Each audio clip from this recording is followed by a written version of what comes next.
پیارے آقا علیہ السلام نے فرمایا ایک بندے کے انتقال کا وقت تھا، اس کے 3 دوست تھے۔ اس نے ایک کو بلایا اور کہا کہ تم میرا انتقال کا وقت ہے، تم میرے ساتھ کب تک رہو گے؟ تو اس شخص نے کہا کہ میں بس آپ کی روح نکلے گی اور میں الگ ہو جاؤں گا آپ سے، آپ ادھر انتقال فرمائیں گے اور میں آپ سے دور ہو جاؤں گا۔ دوسرا شخص دوسرے دوست کو بلایا کہ تم میرے ساتھ کب تک رہو گے؟ تو کہا جب آپ کی روح نکلے گی تو میں آپ کے ساتھ قبرستان تک چلوں گا اور آپ کو قبر میں دفنا کے پھر میں واپس آ جاؤں گا، آپ کے راستے الگ میرے راستے الگ۔ تیسرا دوست تھا، اس کو بلایا اس مرنے والے شخص نے کہ تم میرے ساتھ کیا کرو گے؟ میرا انتقال کا وقت قریب ہے۔ کہا میں تو آپ کے ساتھ قبر کے اندر بھی جاؤں گا اور قبر میں آپ کو راحت پہنچاؤں گا، آپ کو عذاب آنے لگا تو میں روک بنوں گا۔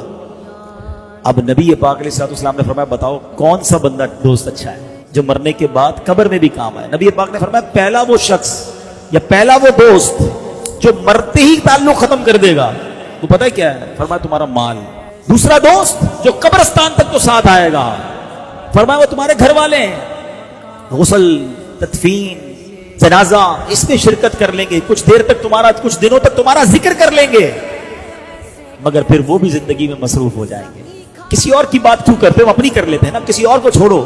میرے والد والدہ کا، آپ میں سے کئیوں کے والد کا، والدہ کا، دادا دادی کا، نانا نانی کا انتقال ہوا، وہ بڑے دن بڑے تکلیف میں گزرے، اب کہاں یاد آتی ہے؟ کتنوں کو یاد آتی ہے؟ کب یاد آتی ہے؟ میں اور آپ بھی بھولی بسری داستان ہو جائیں گے۔ 2 4 6 دن 10 دن کو زیادہ مشہور آدمی ہوا تو سال 2 سال، بس پھر ختم جناب، دنیا رکتی نہیں کسی کے لیے۔ فرمایا دوسرا دوست کہا وہ تمہارے گھر والے ہیں، اور نبی پاک نے فرمایا وہ تیسرا دوست جو تمہارے ساتھ قبر میں بھی جائے گا نا، تمہیں عذاب سے بچائے گا، وہ تمہارے اعمال ہیں۔ کیا خوبصورت مثال کے ذریعے بات سمجھائی۔ بتاؤ فکر، اب 3 چیزیں نا، پیسہ، فیملی اور اعمال، تینوں میں سے امپورٹنس کس کو دینی چاہیے؟ سچ بتاؤ۔